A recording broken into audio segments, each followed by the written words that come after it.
అండి అందరికీ good morning. అందరు ఎలా ఉన్నారు? బాగున్నారా? నేనైతే చాలా బాగున్నాను.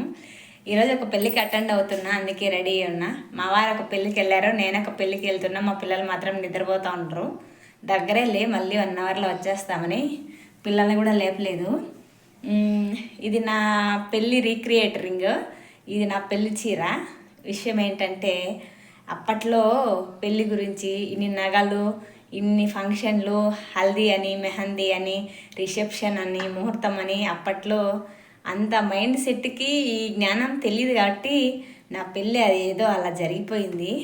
ప్రజెంట్ ఇప్పుడు ఇన్ని తెలిసిన విషయాలు ఇప్పుడు కానీ నా మ్యారేజ్ అయితే మాత్రం డాన్స్లని, మెహందీ అని, రిసెప్షన్లని మా అమ్మ మా నాన్నని మా ఆయనని చావగొట్టి అన్నీ చేసుకునేదాన్ని. నాకు చాలా ఇంట్రెస్ట్ కానీ మా వారికి నచ్చదు. ఒకవేళ ఇవన్నీ జరిగింటే వచ్చి ఛాన్స్ అయిపోయింది పద మీ ఇంటికి అని పెళ్లి చేసుకోకుండా పంపించేవాడు. నాకు ఇష్టం కానీ మా ఆయనకు నచ్చదు.